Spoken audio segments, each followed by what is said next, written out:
Halo, kenalan dulu yuk. Ini Yuki, entrepreneur muda yang cantik, workaholic, smart, single tapi happy.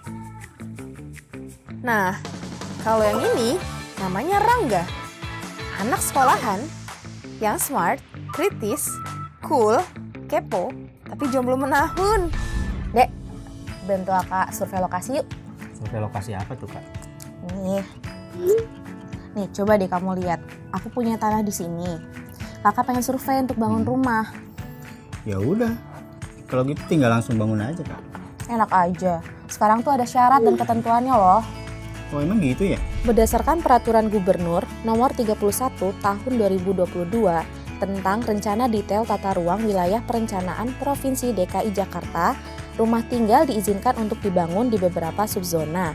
Di antaranya, zona pertahanan dan keamanan, zona perdagangan dan jasa, zona perumahan, zona sarana pelayanan umum, zona kawasan peruntukan industri, zona transportasi, zona pariwisata, zona konservasi.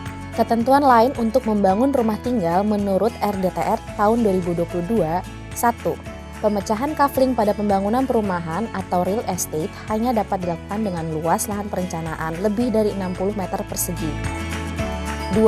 Untuk rumah tinggal dengan luas lahan perencanaan sampai dengan 60 meter persegi hanya diperbolehkan untuk lahan perencanaan yang telah terbangun sebelum peraturan ini ditetapkan.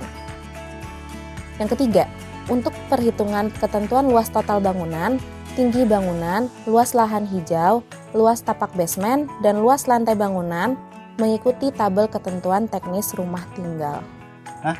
Jadi semua ada hitung-hitungannya, Kak? Ribet banget sih. Tenang aja, untuk mengetahui ketentuan teknis rumah tinggal secara otomatis, kamu dapat cek melalui Smart RDTR. Nah, rumah tinggal juga dapat dibangun pada zona perkantoran dan zona ruang terbuka hijau, namun dengan syarat, lahan perencanaan pada zona perkantoran dapat dibangun rumah tinggal jika tidak berada pada zona khusus. Sedangkan, lahan perencanaan pada zona ruang terbuka hijau yang masih berupa rencana dan belum dilakukan pembebasan oleh pemerintah atau instansi lainnya dapat dibangun rumah tinggal secara terbatas dan bersyarat. Berdasarkan pasal 142, syarat membangun rumah tinggal pada zona ruang terbuka hijau adalah sebagai berikut. 1. Memiliki hak atas tanah. 2. Lahan yang dapat dimanfaatkan maksimal 80% dari luas keseluruhan lahan perencanaan. 3. Minimal 20% dari lahan perencanaan dibangun ruang terbuka hijau. 4. Koefisien dasar bangunan, koefisien tapak basement, dan koefisien daerah hijau dihitung dari lahan perencanaan yang dapat dimanfaatkan. 5.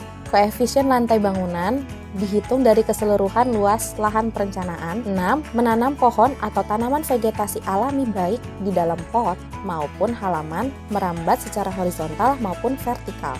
7. Membuat drainase vertikal atau sumur resapan sesuai dengan ketentuan yang dipersyaratkan. Oh, jadi sekarang semuanya udah lewat sistem ya? Jadi cepat dan efektif. Mantap. Yoi, betul banget. Jangan lupa ya untuk cek informasi detailnya pada Smart RDTR di website jakarta1.jakarta.go.id.